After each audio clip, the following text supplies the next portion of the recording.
Hello मित्रों, हम बात करते हैं आईपीसी की जो धारा 498A इसके बारे में। तो आप समझिए पहले 498A है क्या। जो धारा 498A है ये महिलाओं पर क्रूरता की जाती है जो पति के द्वारा या ससुराल वालों के द्वारा। ऐसी स्थिति जहां पाई जाती है वहां जो मुकदमा है वो एफआईआर है वो धारा 498A के अंतर्गत लिखा जाता है। इसमें 3 साल की सजा है और ये गैर जमानती है और ये एक संज्ञेय अपराध की श्रेणी में आता है। महिलाओं के साथ बहुत ज़्यादा शोषण होता है, नवविवाहिताओं के साथ अधिकतर होता जा रहा है इन दिनों, आपने देखा ही होगा। और इस धारा में खासियत और है कि ये महिला की विवेचना पर ही, केवल महिला के स्टेटमेंट पर ही पति को या पति पक्ष के जो घर वाले होते हैं उनको गिरफ्तार कर लिया जाता है, केवल महिला की विवेचना पर ही। कोई भी पुलिस जांच पड़ताल नहीं करती, डायरेक्ट उन्हें उठा लेती है, उन्हें गिरफ्तार कर लेती है और जेल भेज देती है। चाहे जो लड़के का पक्ष हो, पति पक्ष हो, चाहे वह निर्दोष भी हो।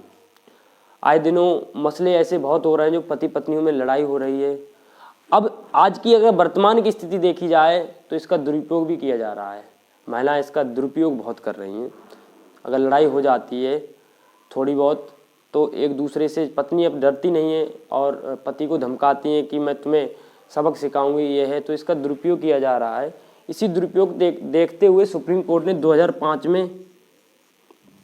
एक स्टेटमेंट दिया था कि पहले महिला की विवेचना के आधार पर गिरफ्तारी होती थी, अब महिला की विवेचना के आधार पर गिरफ्तारी नहीं होती है। जो पति पक्ष है उसे पहले वजह बतानी होती है पुलिस के लिए और उसे थाने में बुलाया जाता है पति पक्ष के लिए। उसके भी पति का भी स्टेटमेंट सुना जाता है, पूछा जाता है कि वास्तविक रूप से पत्नी को सताया है उसने या छोड़ा है। और दूसरी वजह जो पुलिस होती है सजेशन देती कि आप अपना स्वयं सुलह कर लीजिए, कोर्ट में मत जाइएगा। अगर पति के पास सबूत होता है तो पति पक्ष बच जाता है या पति बच जाता है। यदि सबूत नहीं होता है और वास्तविक रूप से उसने पत्नी को सताया होता है तो उस पर कार्रवाई हो जाती है। और यदि उसके पास सबूत होता है तो वो एंटीसिपेटरी मतलब जो अग्रिमिक जमानत होता है वो ले लेता है और पति पक्ष जो है बच जाता है। मुख्यतः क्या होता है, पति पत्नी में लड़ाई हो जाती है, पत्नी एफआईआर कराती है तो पति पक्ष जो होता है या पति होता है डरता है थाने में जाने से। तो उन्हें डरना नहीं चाहिए, उन्हें जाना चाहिए। उनको डायरेक्ट गिरफ्तार नहीं किया जाएगा, कार्रवाई होगी, पहले आपका भी स्टेटमेंट सुना जाएगा।